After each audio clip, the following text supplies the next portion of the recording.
ஒருத்தர் ரோட்ல படுத்திருந்தாங்க.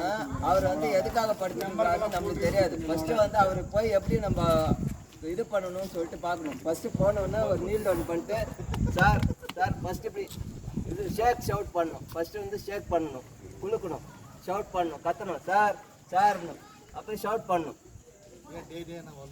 ஷவுட் பிரிஞ்சு அப்புறமேட்டு வந்து அவர் கிண்ணி பார்க்கணும். இங்க இந்த காலில் சொரணி பார்த்தா சுயநினைவு இருக்காருன்னு. சுயநினைவு இருந்தால் காலை ஆட்ட மாட்டார்.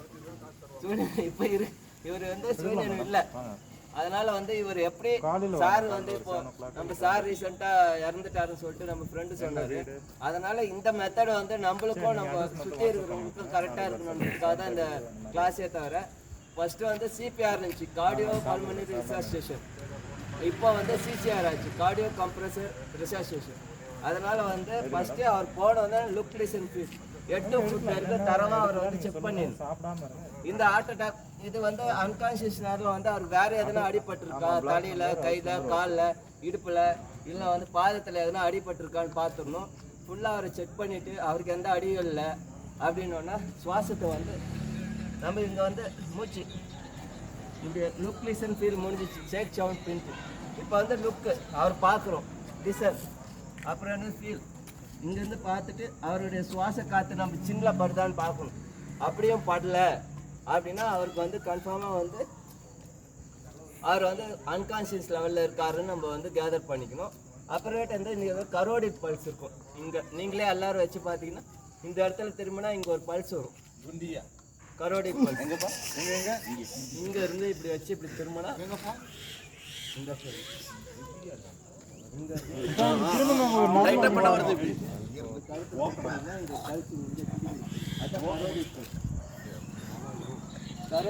இந்த பல்ஸ் வந்து இந்த பல்ஸ் ஃபைண்ட் அவுட் ஆகலைன்னா, இந்த பல்ஸ் கிடைக்கலைன்னா அவர் வந்து உண்மையாலுமே வந்து சுயநினைவு, அதாவது வந்து அன்கான்சியஸ் லெவலில் கண்டிப்பாக இருக்காரு. அவனால் தான் அந்த அன்கான்சியஸ் லெவலில் வந்து நம்ம ஃபர்ஸ்ட் எய்ட் பண்ணி கண்டிப்பாக காப்பாற்ற முடியும். வித்தின் 1 ஹவருக்குள்ளே அவர் வந்து அந்த சுயநிலைவை வந்து வெறுக்கணும்.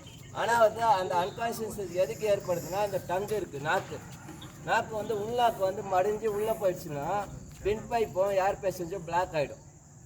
பிளாக் ஆகிடுச்சுன்னா டெத் அக்கர். நம்ம சுவாசம் இருக்க தொட்டு தான் நம்ம பேசிகிட்டு இருக்கோம். சுவாசம் இல்லை, தண்ணி குடிக்கிற பைப்பு, வின் பைப்பு, சாப்பிட்ற பைப்பும் ஒரே லெவலில் இருக்கும். அதை வந்து இப்படி தான் இருக்கும். ஒன்று சாப்பிடும்போது இது திறக்கும், சுவாசம் பண்ணும்போது இது மூடிக்கும். மற்ற டைமில் அது திறக்காது. சாப்பிடும் போது இது ஆக்டிவாக இருக்கும், மற்ற டைமில் அது க்ளோஸ் ஆகிடும். தண்ணி திறக்கிற வால்வு மாதிரி. இப்போது இவரை பார்த்தாச்சு, இவருக்கு வந்து லுக் லிசன் ஃபீல் பண்ணியாச்சு, ஷேக் ஷவுட் பின் பண்ணியாச்சு, கரோடிட் பல்ஸ் பார்த்தாச்சு. ரேடியல் பல்ஸ் ஒன்று இருக்குது. டாக்டர்லாம் போனோன்னே பார்ப்பாங்க ரேடியல் பல்ஸ். அந்த பல்ஸ் இருக்கான்னு பார்க்கணும். இவருக்கு வந்து ஃபைண்ட் அவுட் இருந்துச்சுன்னா ஈஸியாக ஃபைண்ட் அவுட் ஆகிடும். அப்படி இது எதுவுமே இல்லை அப்படின்னோடனே அவருக்கு வந்து அதுக்கு அடுத்தது நம்ம லெவலில் என்ன பண்ணணும்னா செஸ்ட் கம்ப்ரஸர் பண்ணணும். அது வந்து 30 கம்ப்ரஸரும் 2 பிலோ பண்ணணும்.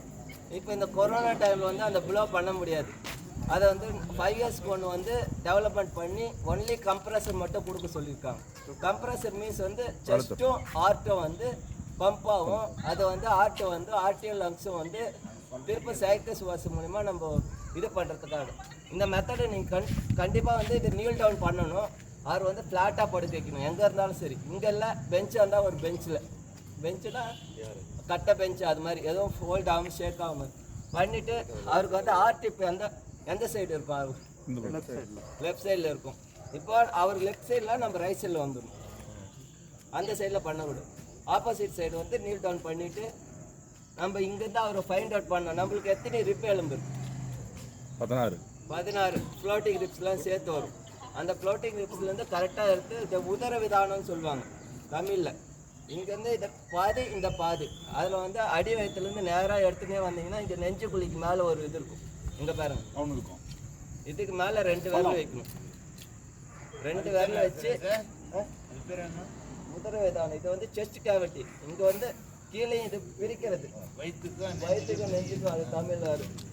இங்கே இப்போ நேராக இங்கேருந்து அப்படியே ஃபைண்ட் அவுட் பண்ணி வரணும். ஃபைண்ட் அவுட் பண்ணிட்டு வந்து இவருக்கு இங்கே இருக்குன்னா அதுக்கு மேலே ஒரு 2 விரல் வச்சு ஃபஸ்ட்டு லெஃப்ட்டு வச்சு ரைட்டு தம்பி இல்லை, இது வந்து அன்கான்சியஸ் இருந்தால் தான் பண்ணணும். மற்ற டைம் வந்து இவர் வந்து இது பண்ணக்கூடாது. நான் கீழே கூட பண்ணி காமிக்கிறேன். இது வந்து இந்த வந்து எல்போலாம் மடியக்கூடாது, நம்ம உடம்பு ஸ்ட்ரைட்டாக இருக்கணும். இப்போ இப்படி வச்சுட்டு நான் இவர் கீழே பண்ணி காமிக்கிறேன். இது பாருங்க, இல்லை அவருக்கே பண்ணு பரவாயில்ல. 1 2 3 அப்படியே 30 வரைக்கும் வரணும். வந்துச்சா வரலன்னா திரும்ப நான் பண்ணணும். திரும்ப அந்த சுவாசத்தை காது வச்சு பார்க்கணும். செஸ்ட் வந்து ரைஸ் ஆகுதான்னு பார்க்கணும். வரலையா திரும்ப அதே மாதிரி வந்து 30:2 30 அண்டர் கம்ப்ரெஸர் பண்ண ஒரு நிமிஷத்துக்கு பண்ணினே இருக்கணும். வேகமாக அதை பாருங்க. இப்படி எடுத்துட்டோம், இதை வச்சுட்டோம். 1 2 3 4 5 அப்படியே 30 ஒரு நிமிஷத்துக்கு 100 கவுண்ட் பண்ணினே போகணும். ஸ்பீடாக போகணும். எல்போ வந்து மடங்கக்கூடாது, பாடி வந்து பின்னாடி போயிடக்கூடாது. ஃபுல் ஃபோர்ஸில் இப்படி தான் வரும். அதான் 1.5 இன்ச்சுக்குள்ளே உள்ளே போகணும். டெப்த்து அழுத்துறது. அப்போ தான் வந்து அந்த செஸ்ட்டுக்கும் அந்த ஆர்ட்டுக்கும் போயிட்டு அமுத்தி வெளியே வரும். அவருக்கு ரிப்போ உடஞ்சிருந்தா பண்ணலாமான்னு வாங்க, பண்ணலாம். ஏன்னா வந்து நம்மளுக்கு எதுக்கு முக்கியம்? எலும்பு முக்கியமா, இருதயம் முக்கியமா? உடம்புல இருதயம் தான் முக்கியம். இருதயம் நல்லா இருந்துச்சுன்னா தான் மூளைக்கு பிளட் சர்க்குலேஷன் ஆகும். பிளட் சர்க்குலேஷன் போச்சுன்னா தான் பாடி வந்து ஆக்டிவாக இருக்கும். அதனால் வந்து இது இன்டர்னல் ஆர்கன்ட்டு டேமேஜ் ஆனாலும் அவருக்கு வந்து ஃபஸ்ட்டு வந்து கான்சியஸ் வரணும். அது வந்து அப்புறமேட்டு வந்து ஹாஸ்பிட்டலில் போய் க்யூர் பண்ணி இது பண்ணிவிட்டு அவர் கான்சியஸ் வந்துடுச்சு.